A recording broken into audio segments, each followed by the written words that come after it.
The Last of Us, a game released in 2013 that is just as incredible 10 years later. It gave us a complex, beautiful story with a dark, morally grey world and a cool, masculine protagonist with Joel, something that Hollywood doesn't like anymore.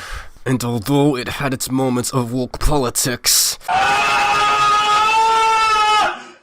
it was an overall masterpiece about humanity and morality, which garnered one of the worst fan bases in recent memory, and has given some of the most irritating and bigoted content creators on the internet a reason to spew their stupidity. Then, in 2020, Neil Druckmann and his team of blue-haired feminists decided to make an already awful year worse with The Last of Us Part 2, which was guilty of the worst crime a sequel could ever commit, taking risks and deviating from its predecessor. They killed Joel, the main character of the last game, in the beginning. I have never watched a movie or played a game where the main character was killed, making this a complete and utter shock to me. It's also clear that Neil Druckmann, the creator of The Last of Us, hates Joel, and therefore hates all men, which is why Joel was killed in such an embarrassing and emasculating way, even though this game is known for having main characters die in very brutal ways. I also hated Abby because I wasn't attracted to her, as her body was not feminine enough, and any woman whose looks aren't to my liking aren't not deserving of my respect. I do, however, love Gina Carano, for no other reason than the fact that I'm a conservative shill who loves whatever my audience likes and hates whatever they don't. Anyways, I wasn't excited about The Last of Us show for obvious reasons. On top of video game adaptations notoriously being awful, the casting didn't do my low expectations any favors. Pedro Pascal was cast as Joel, which disappointed me because he was not white.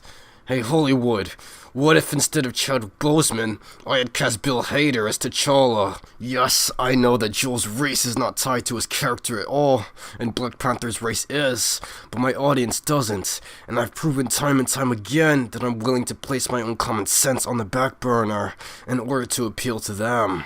There was also Bella Ramsey, who was cast as Ellie. Since Bella Ramsey is not a one-to-one replica of Ellie, they are therefore not capable of playing a character. Also, the fact that I do not find this teenager physically attractive doesn't help. The episode starts in the 60s, which was admittedly off to a good start, because this was a time where the inclusion of female, black, or queer characters was rare, and often nothing more than harmful stereotypes. I caught a reference to global warming, which is so on the nose and preachy it may as well have been written by Rian Johnson. Remember Rian Johnson? I know you do. I won't let you forget him. The excellence of the first scene doesn't last long though, because we're thrown into 2003 right after, and we're immediately slapped in the face with good old woke politics. Sarah, Joel's daughter in the first game, is now black. Remember the first game? When we spent a little time with Sarah before the crap hit the fan? How we got to see her relationship with Joel and how kind and caring she was, making her death all the more tragic? All that stuff still happens in the show, except now she's black. Gone are the days when minority characters were few and far between, playing second or third fiddle to the main white protagonist. Nowadays, characters are black for no reason, because of course, minorities in media need a reason to be there. They aren't just allowed to just exist. Their mere presence must be tied to a greater political statement, which I will always hate, no matter what it is. Thinking of this while watching the show took all my focus, and it made me frustrated.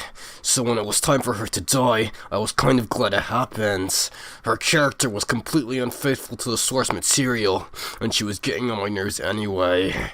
Her death barely made any sense anyway, and is a perfect example of sloppy character writing. Why didn't Tommy shoot the guard before he shot Sarah? Matter of fact, why did it even need to get to that point? What if Tommy had driven straight instead of going right like they did? What if Tommy never ended up in jail and Jill never went to go bail him out? What if the neighbor's dog hadn't gone to Sarah's door? Sarah would still be alive and the series would make no sense. What if the virus never even existed? These moments of lazy, contrived character writing, loaded with coincidence after coincidence, are so egregious they may as well have been written by Rian Johnson. There may be some of you that believe I'm nitpicking, and that my cynical, pretentious, idiotic content demands a detailed answer for every single decision made in media, and therefore contributes a net negative to the space in which I work and claim to love. But to you I say, then we cut to 20 years later. Yeah, okay. Just jump forward in time whenever you don't have a story to tell. Wouldn't it be interesting to see Joe race over to the hospital in a last-ditch effort to save his dead daughter?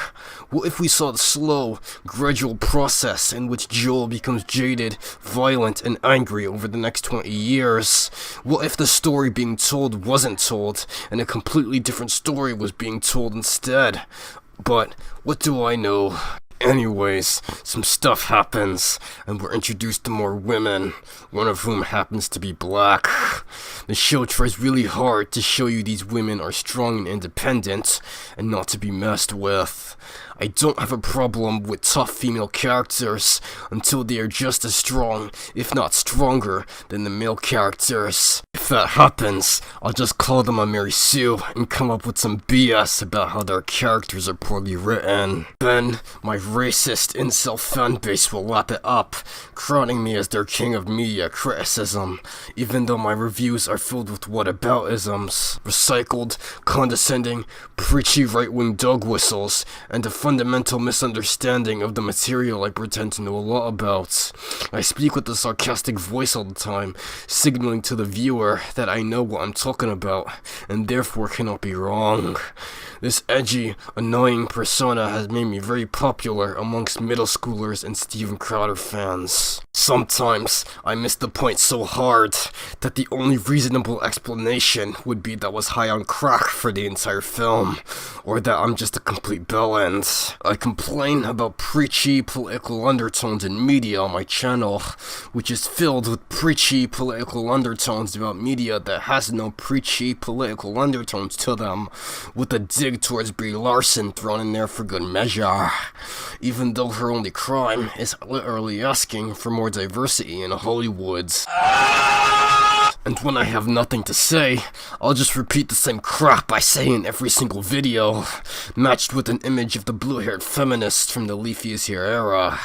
I've proven myself time and time again to be at least a half-intelligent critic who can, at the very least, understand the media I'm meant to review. However, I will do whatever it takes to intentionally miss the point of a film, sometimes even directly after I accurately summarized it, because if my audience doesn't like it, I can't either. Sometimes I won't even watch a movie before I dump on it, showing my film criticism to be little more than homophobia, misogyny, and racism. However, when I'm met with this criticism, I'll give a response filled with just enough plausible deniability so that you can't fully call me any of these things in good faith. Then, I'll throw in a dig at The Last Jedi, a film directed by Rian Johnson. Have you heard of Rian Johnson? Despite having one of the most consistently excellent filmographies in recent memory, we have decided to use him as a punching bag. There's even been the occasional instance where I've proven myself to be such an imbecile that even my stupid fans call me out on my nonsense. They are sometimes shocked that a published author can miss the point so completely that he inadvertently proves the point of the film in the first place. They still love me though, as they'll barrage the comments of any video criticizing my criticism with hate, because it's only cool when I criticize or mock people. When I, or someone I like, is being mocked, then it's not cool. Please mass dislike the next videos you see hating on me, and leave a comment calling them feminazis. Well anyway, join me next week for some more insightful commentary, where I'll provide the same tired political statements and smug misunderstandings of basic storytelling, with the sarcastic tone and a cynical mindset, tricking white suburban teenagers that I have anything of value to say. Go away now.